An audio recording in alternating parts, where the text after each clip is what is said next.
Vamos a estar hablando acá de la identidad deteriorada del trabajo de Goffman.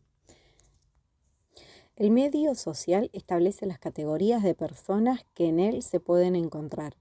El intercambio social rutinario en medios preestablecidos nos permite tratar con otros previos sin necesidad de dedicarles una atención o reflexión especial. Por consiguiente, es probable que al encontrarnos frente a un extraño en las primeras apariencias, nos permita prever qué categorías se hallan y cuáles son sus atributos, es decir, su identidad social. Apoyándonos en estas anticipaciones, las transformamos en expectativas normativas, en demandas rigurosamente presentadas. Por lo general no somos conscientes de haber formulado esas demandas ni tampoco de su contenido hasta que surge un interrogante de índole práctica. ¿Serán satisfechas de algún modo?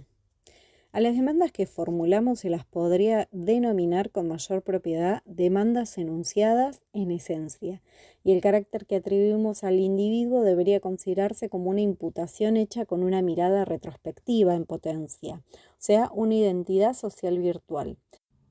La categoría y los atributos que, de hecho, según pueden demostrarse, le pertenecen y se denominarán su identidad social real.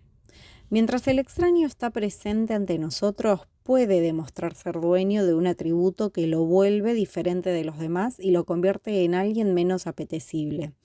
De este modo, dejamos de verlo como una persona total y corriente para reducirlo a un ser inficcionado o menospreciado. Un atributo de esa naturaleza es un estigma, en especial cuando él produce en los demás, a modo de efecto, un descrédito amplio. A veces recibe también el nombre de defecto, fallo o desventaja. Esto constituye una discrepancia especial entre la identidad social virtual y la real. Es necesario señalar que existen otras discrepancias entre estos dos tipos de identidades sociales.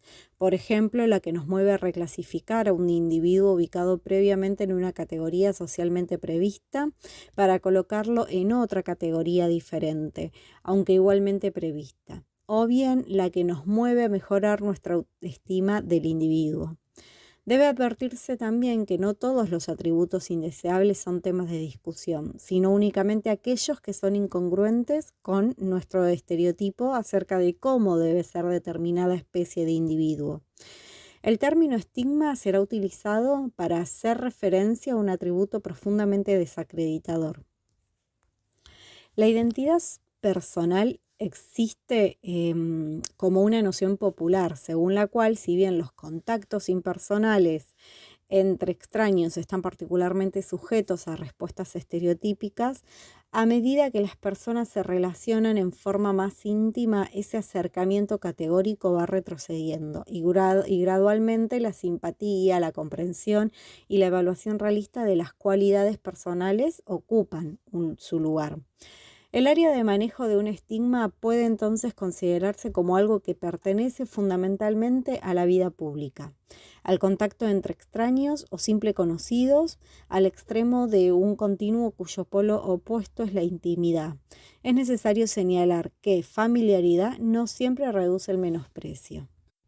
Se puede agregar que ciertos estigmas son tan fáciles de ocultar que cuentan muy poco en la relación del individuo con extraños o simples conocidos, en tanto que su afecto se hace sentir principalmente entre los más allegados. Buenos ejemplos de esto son la frigidez, la impotencia y la esterilidad. Por otra parte, los íntimos pueden llegar a desempeñar un papel especial en el manejo de las situaciones sociales de las personas desacreditables, a modo que aún allí donde su estigma no influye en la aceptación que le prodigian, sí lo hace en las obligaciones que tienen con esa persona. Por consiguiente, en lugar de pensar en un continuo de relaciones donde ubicaríamos en un extremo un tratamiento categórico y encubridor y en el otro un tratamiento franco y adaptado a las circunstancias, será más conveniente pensar en variedad de estructuras en las cuales los contactos se producen y se estabilizan, y ver que en cada caso suelen aparecer discrepancias características entre la identidad virtual y la identidad social real, y que se realizan esfuerzos también característicos para manejar la situación. En todo el problema del manejo del estigma influye el hecho de que conozcamos o no personalmente al individuo estigmatizado. Para tratar de describir con precisión en qué consiste esa influencia, es indispensable formular claramente el concepto de identidad personal. Es sabido que dentro de los círculos sociales pequeños y de larga data, cada uno de los miembros llega a ser conocido por los demás como una persona única. Una idea implicada en la noción de unicidad es la de una marca positiva o soporte de la identidad. La segunda idea implicada en la noción de unicidad es que, si bien la mayoría de los hechos particulares relativos a un individuo pueden aplicarse también a otros, advertimos que ninguna otra persona en el mundo se encuentran combinadas. La totalidad de los hechos que se dan en aquellas que conocemos íntimamente es un recurso más que permite distinguirla positivamente de cualquier otra persona.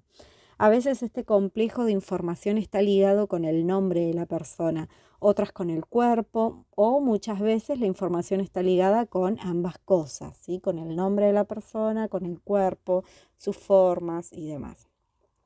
Según una tercera idea, lo que distingue a un individuo de todos los demás es la esencia de su ser, un aspecto general y central de su persona que lo hace enteramente diferente, y no solo en cuanto a su identificación, sino que también de quienes más se le asemejan.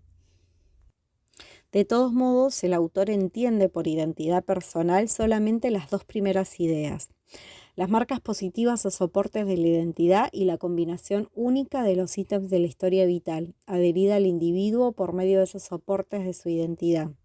La entidad personal se relaciona entonces con el supuesto de que el individuo puede diferenciarse de todos los demás y que alrededor de este media la diferenciación y se entrelazan, como en los copos de azúcar, los hechos sociales de una única historia continua que se convertirá luego en una melosa sustancia a la cual pueden adherirse otros hechos biográficos. Lo que resulta difícil apreciar es que la identidad personal puede desempeñar, y de hecho desempeña, un rol estructurado, rutinario y estandarizado en la organización social, precisamente a causa de su unicidad. La identidad social y personal forman parte, ante todo, de las expectativas y definiciones que tienen otras personas respecto del individuo cuya identidad se cuestiona. En el caso de la identidad personal, estas expectativas y definiciones pueden surgir aún antes de que el individuo nazca y continuar después de su muerte, es decir, que existen, aún en los momentos en que el individuo carece totalmente de sensaciones o de sensaciones de identidad. Por otra parte, la identidad del yo es, en primer lugar, una cuestión subjetiva, reflexiva, que necesariamente debe ser experimentada por el individuo cuya identidad se discute. El concepto de identidad social nos permitió considerar la estigmatización. El concepto de identidad personal nos permite poder conocer el papel del control de la información en el manejo del estigma. La idea de la identidad del yo nos permite considerar qué siente el individuo con relación al estigma y a su manejo, y nos lleva a prestar una atención especial a la información que recibe con respecto a estas cuestiones.